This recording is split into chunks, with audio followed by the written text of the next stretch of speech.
Hey everyone, Sycra here, and today I'm doing traditional sketching again because a lot of people requested me to do traditional sketching, and they said that, or a lot of people said anyway, that they like to sketch along with me while I do this and just listen to me talk. So, this is going to be a video where I'm sketching in real time and I'm just talking about what I'm doing and then maybe some random stuff.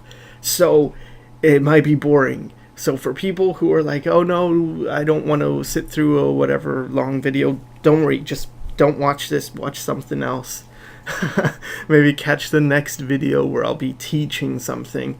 Because this one is specifically for people that just want to have, I guess, inspiration. I don't know if this is inspiring, but yeah, something to watch and while you draw.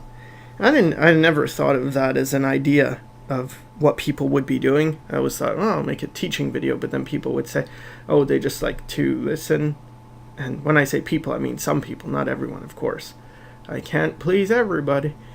But anyway, so what I'm using here is I'm just using a pencil. I'm going to include all the tools in the description, and I always include the tools in the program in the description of all the videos. So if you're curious as to what I am using, what software I'm using, or whatever, just please check the description first before you ask, because it's probably in there. So I was just using a pencil. It's a Prismacolor pencil. It's called turquoise. It's the color of the the color of the pencil is turquoise, but not the color of the lead. The color of the lead is just normal pencil lead, and I think I was using an HB. And now I am using a School, that's the name of the brand, is School G Pen, and it's got a cartridge inside for the ink, so I don't have to keep dipping it in the inkwell. And that's because I usually work where my sketchbook is on my lap. And last time I did a video like this with the GoPro, I had the sketchbook on my lap and people were complaining, or some people were complaining, that it was too shaky. And so I put it on a table this time and I used a much bigger pad, hoping that maybe it would be less shaky, but no, it's still super shaky. So I'm sorry. I've tried to do the thing where I put a tripod on, but I can never get the camera high enough, and then the other option is to get a clamp and like a desk lamp type arm, but I don't have the space for that. So, because I just have I just have a desk and it's full of Cintiq monitors. So anyway, using this pen is pretty difficult. It took a while to get used to, and it's because you can't just do things you can do with like ballpoint pens. For instance, I can't make really quick lines with this pen because the ink won't come out consistently. But the advantage of a pen like this is that you can get thick to thin lines, which is pretty cool. And I don't know, I guess that's the biggest thing.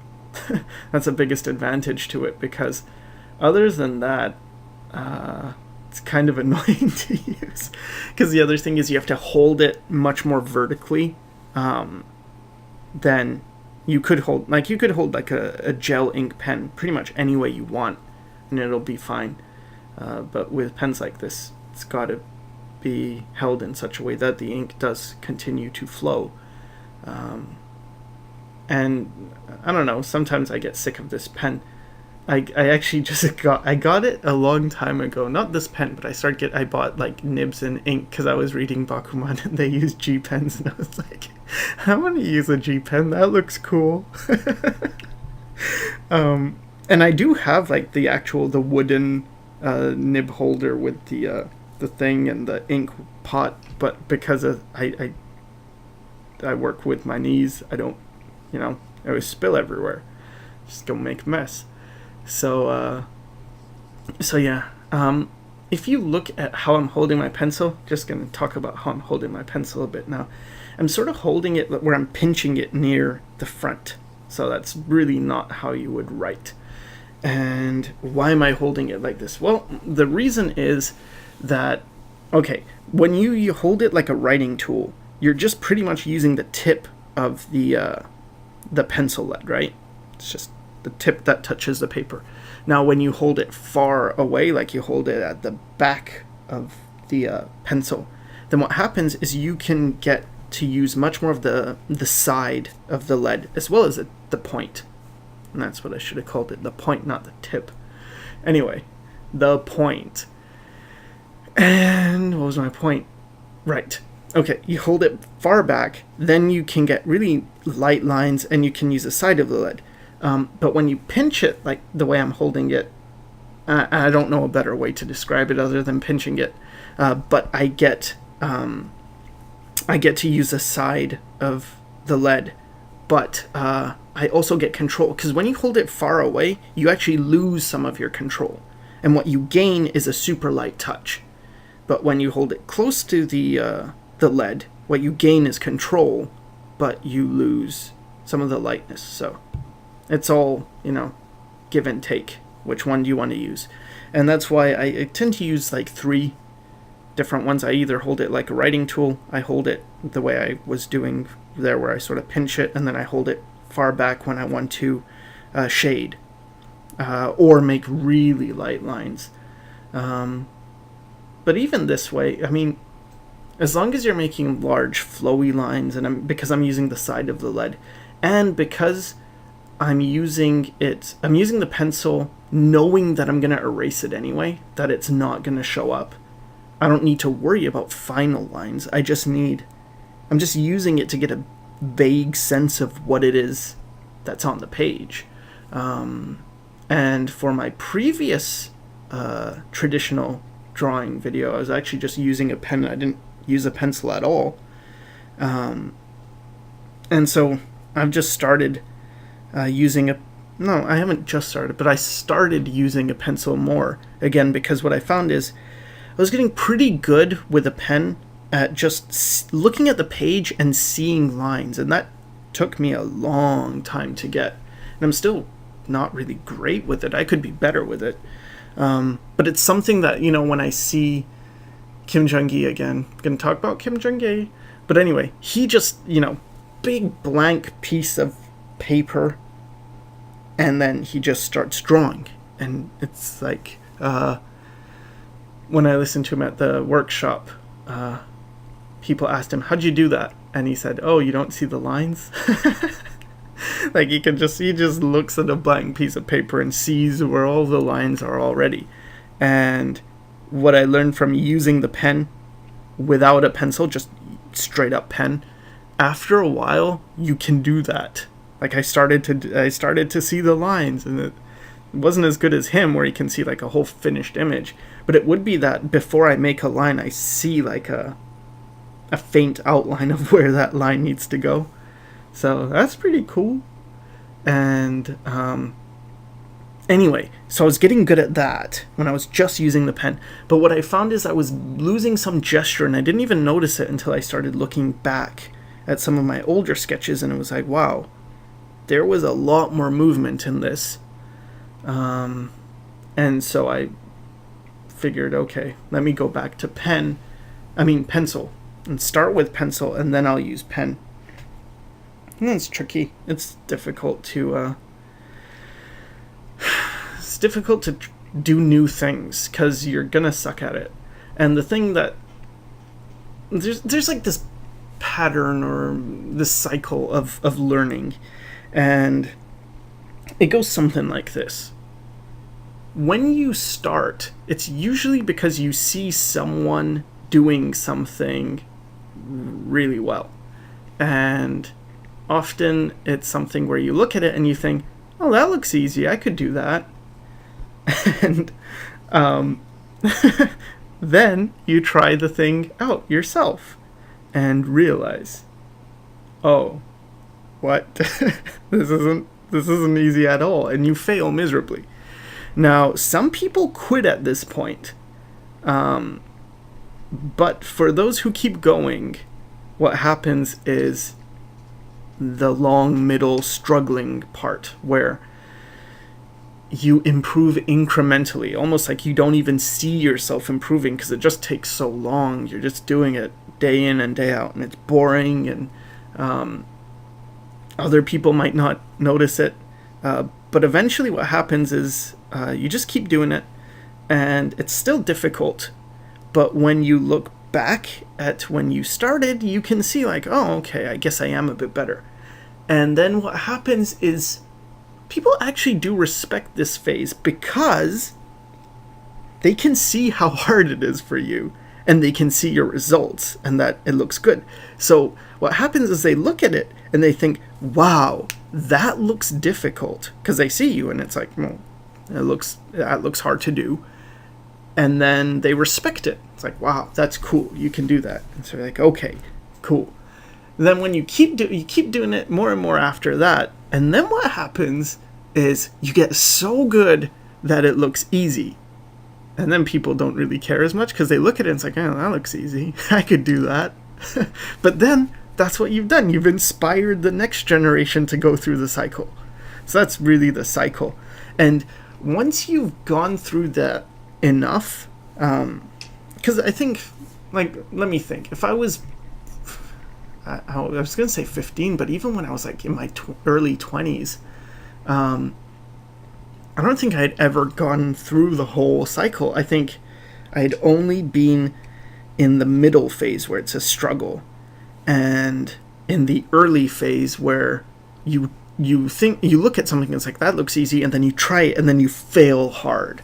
I'd only been in those stages, so I didn't build up my confidence.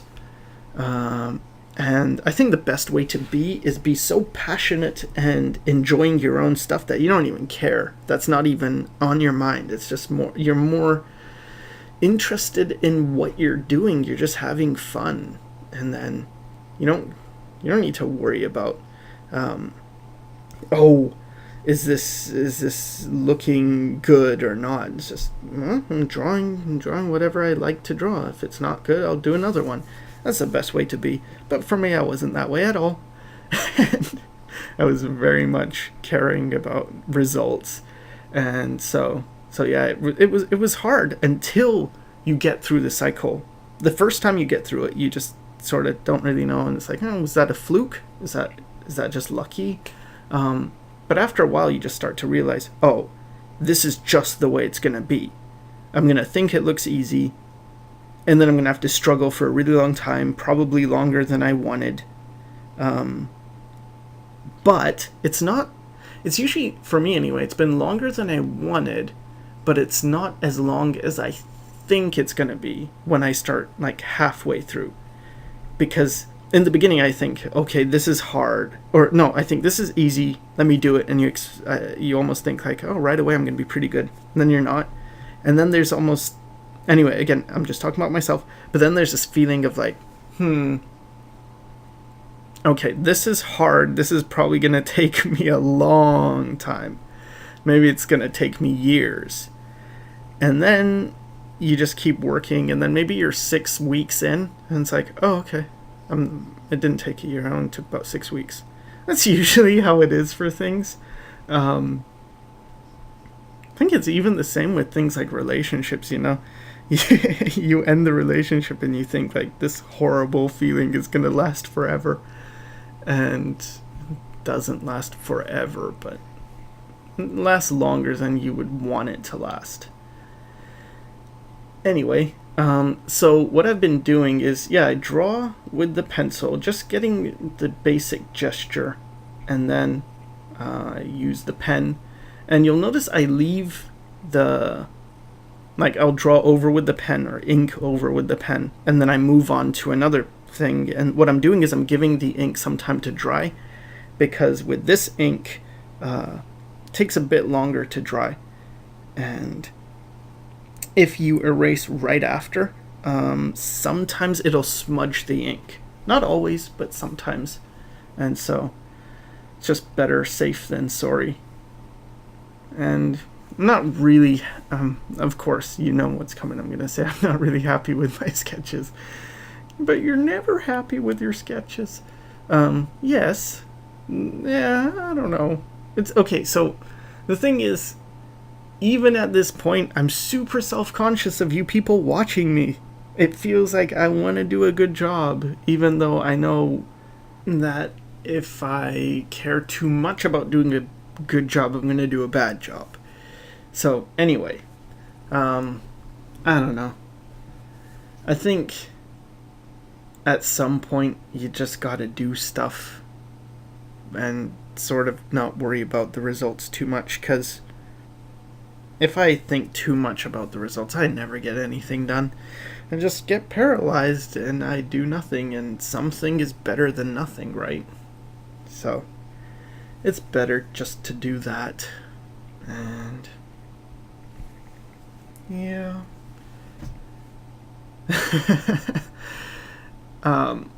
Oh, the character I did above, I'm doing heads because heads is my comfort zone.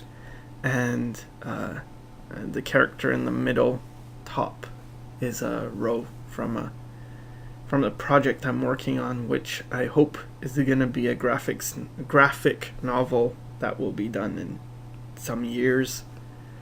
And I can't really talk much about it because I want people to be surprised when they read it and not know what's going to happen.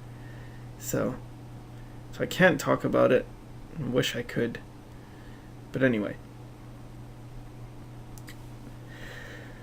I do think I got a bit better with this pen.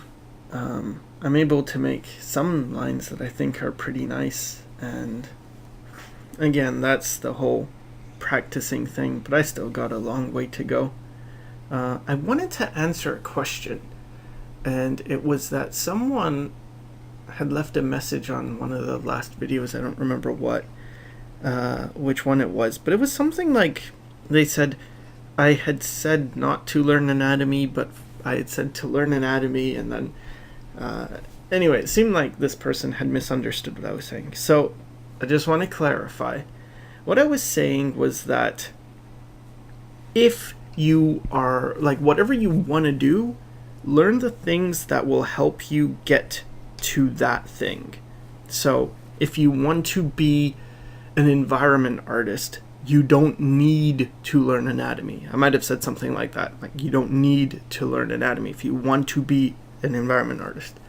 And but if you want to do a human figure, or environments with figures, or environments with animals, then yeah, you need anatomy. So unless you don't want your characters to look very believable.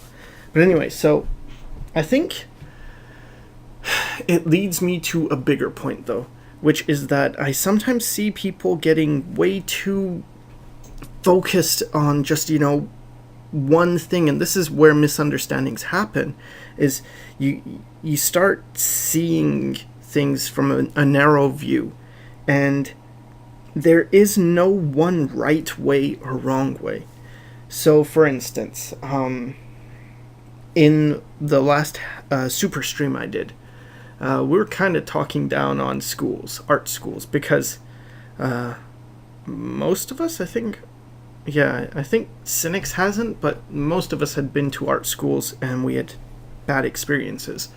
And so there's this tendency to say, oh, art school's no good. But I think it's not that anything is bad or good necessarily. Maybe it's more or less helpful. But I think the trick is to turn anything negative into a positive. So let's say I was enrolled into one of these art schools, and that's my situation right now. It's like, okay, so I'm in that art school, and I've heard from people that art school is no good. Degrees don't mean anything, and I'm just going to be in debt and wasting all my money. Well, then I have two choices. Either I can leave or I can stay. Let's say I decided to stay. Then what I would be thinking is like, okay, this is what people are saying about art school. Now, why are they saying it that way? Maybe because the teachers don't teach what you want to know. Okay, that's important. I would think of all the things art school isn't giving me. And I would sort of, maybe I'd write it down, but probably I'd just make a mental list. Put all that stuff in one pile. And then think, okay, but what does art school offer me? Well, it gives me a place to study.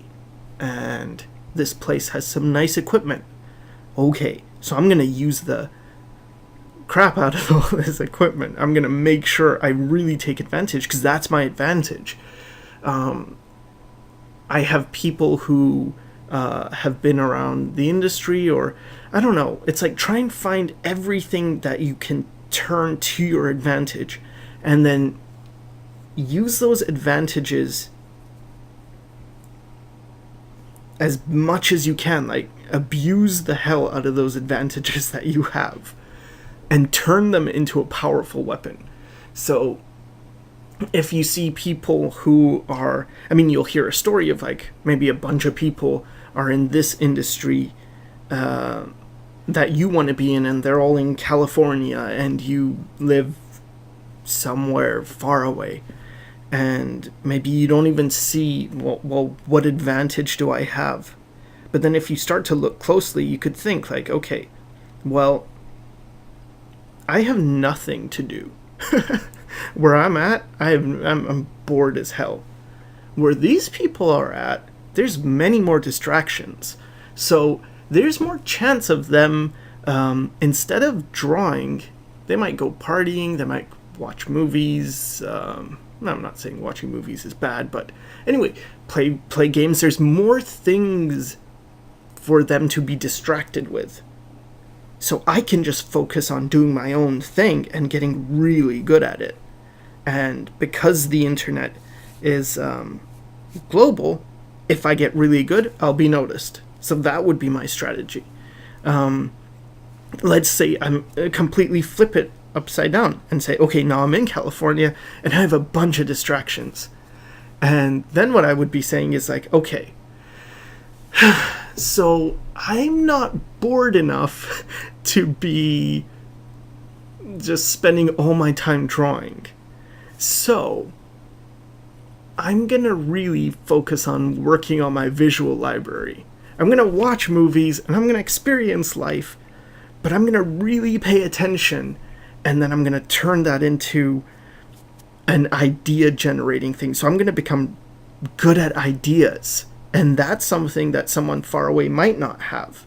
And then, okay, flip it back to that person super far away, and it's just like, okay, what do these people... Okay, everything's like California. Like, have you ever watched any cartoon, for English-speaking people anyway, any cartoon or anime, and it's always the same voices? It's always like, hey, I'm from California, even if I'm from Endor, or wherever I'm from. And it's like, yeah. So anyway, so let's say I live in this little village far away. So what do I have? Well, I have a fresh, unique perspective that other people don't. If I just accept where I'm from, I can capitalize on that, because I'll see things that aren't seen by other people. I just need to really focus on what is around me, because to me it's boring because that's all I've known. But to these other people, they view it like, wow, that's so foreign. That's so different. And so what I'll have is I'll have a fresh perspective. Yeah, you guys, you can watch movies and get your ideas and fill up your visual library doing it that way. I just need to live my life, and that's my visual library, because I'm seeing things that you don't see. So that's the thing. It's always a case of, this is how I've lived anyway. I've always tried to live where it's like,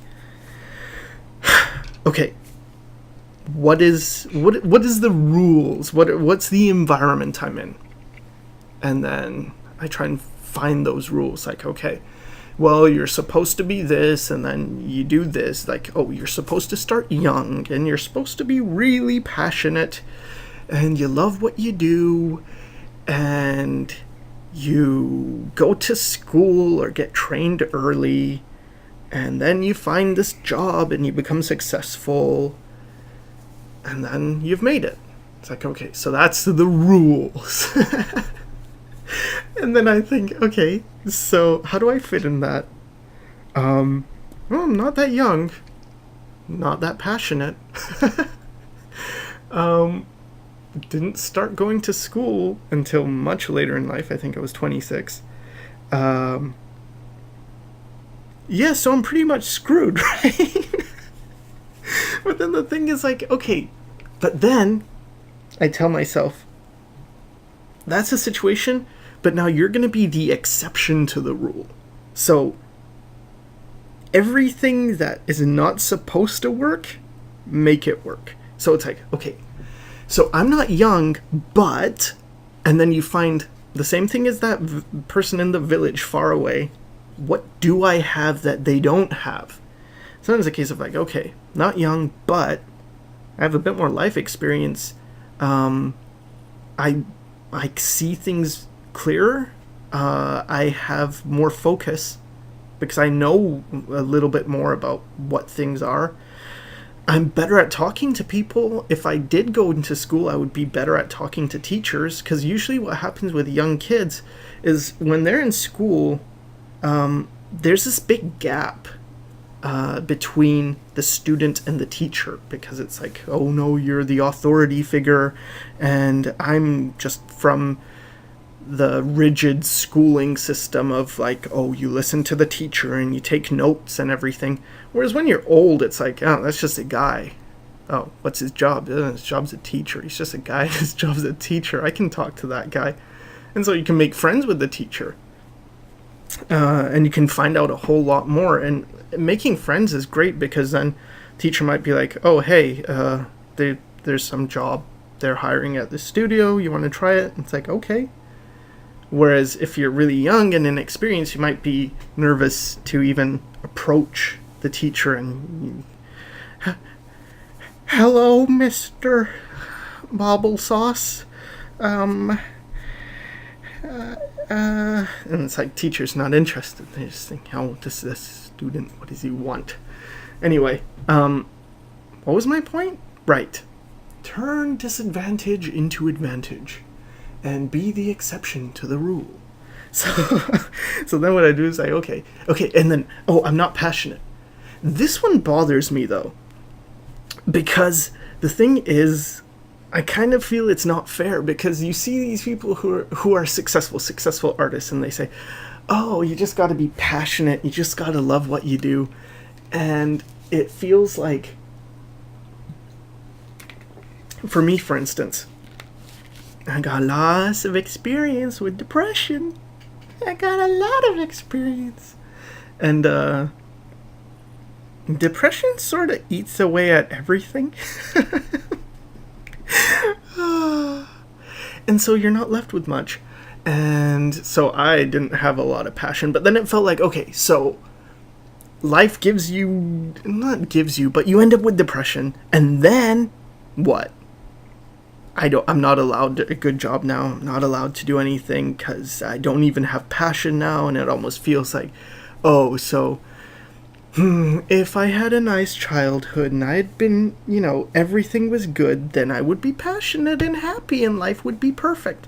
But it's like, and of course it's not true. But anyway, the point, I mean, it's kind of, sometimes I see, seems kind of true. But anyway, but then it's like, so do I didn't want to accept that, no, I'm in a world where I'm not passionate, and if you're not passionate, you get nothing.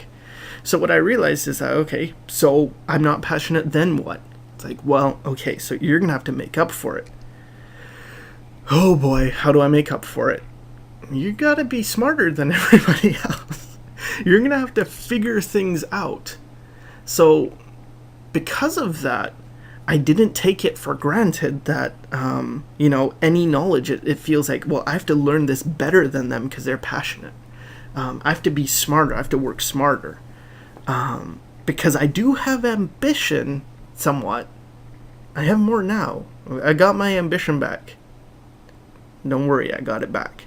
Anyway, so yeah, it's that. And then It's that I want to prove them wrong. I want to be the exception so that I can tell people, if you're not passionate, there is a way around it. And the thing that's weird is I found that, okay, so I wasn't that passionate, and I kept working and working and working, and I got okay, but I wasn't good. I wasn't great. But then I did find my passion, and my passion was all those things I was doing when I was a kid, and now I'm doing the story Affinity, and I'm writing, and it's amazing. It's so good. It's like, wow, this is what I was missing, and I'm back to writing again. So you never know, but I think the thing is, when you stick with it long enough, you can make it anyway. Because what I learned is, when people say they're passionate and you need to be passionate to succeed, I think the biggest factor in how passion helps you succeed is it just keeps you motivated. It just keeps you going. It keeps you producing. So it's not the passion that's important, it's producing. And you can produce. You can do this. You just do it. You know? It's like, you do a drawing, and then you do another drawing, and then it's like, well, but I feel bad because blah, blah, blah. Well, that's what you have to get rid of then. You have to get rid of that self-judgment, that feeling of, I'll never be good. You need to believe in yourself. So all that's important. Then what was the other stuff? I don't remember. Not passionate, and you didn't do this or you didn't do that. Anyway, there's always a way to be the exception to the rule. Just look for it. And then look for the road that's less traveled. And I think there's two ways. Either you see what everyone else is doing and then you copy it and do a little bit better and then you succeed, or you go down where people aren't going. But when you do that, you have to be consistent. So when I started YouTube, it was 2006, and there were no art videos. I would type art tutorials, how to draw head, how to draw eyes. There wasn't any. So I'm like, okay, I'll do it. I'll put down what I know then, at least. And maybe I can help people just below me to get a leg up and be at the level they want to be. And that was a bit hard because I kept telling myself, oh, but you're not good. So, yeah. But anyway, I did it anyway, and then now I have a lot of people who watch my videos, but it was 8 years. So, the way I like to think of it is this way. So you have a huge group of people, right? A huge, I don't know what you would call it. Not an army. Tribe? Herd? Let's call it a herd. A huge herd of sheeple. And they're just tearing down this like land, right? Maybe it's got grass and plants and shit. But they just all go down, and then they end up leaving nothing, right? Just waste wherever they went. And they've kicked up all the dirt, so you don't see it. But between like those big people going down paths, there's like little niches that they didn't touch, little nooks and crannies and things, and that's for independent people to sort of latch onto those little plots of land and cultivate them. And while all the dust is in the air and everyone's still like, where do we go? Follow the herd. Then people don't notice you. You're just like, yeah, I'm in this thing. And it's not rewarding. You're not getting success. But you just stay patient and you tend to your little crop. Then what happens is the dust settles and there's all this empty, barren, wasted land. It's like a desert. Because everyone's just crushed everything and just plowed on through. But then you're there and it's like, here's my own little green patch of wonderful. And then people are like, well, that's cool. And so you got your thing, right? So I think that's kind of, I don't even know if that was a good analogy. I used it with a friend of mine, but it seemed better at the time. Oh boy. I put a light there. You see it? It's running out of battery. But it was because I wanted to get rid of the shadow that my hand casts, and now it's not doing a very good job. Oh yeah, we're nearing the end of this. Putting a neck on this guy, or it's like, no, that neck is too big. Okay, I'll turn it into clothing, and I'll give him a small neck. That's what's great about pencil. You can just draw and change your mind, and it's pretty much like an undo, right? Because it's like having layers in Photoshop or something. You draw, and then you use the inking layer, and then you use the magic eraser to just erase everything. And yeah, so hope this talk was somewhat helpful. Let me know in the comments if you like this or don't, because I don't know, I just want to do what you guys find helpful. And it was, I had no idea so many people were just sketching along with me. But hey, you want to do it? I think it's a great idea. I love when people draw. Whenever I see people drawing, I get happy. Especially like when I'm outside and I see like some kid at the bus stop and they're drawing. Ooh, I get really happy, because it's a nice feeling and something nice to be able to do, drawing. So anyway, hope that helped, and thanks for watching.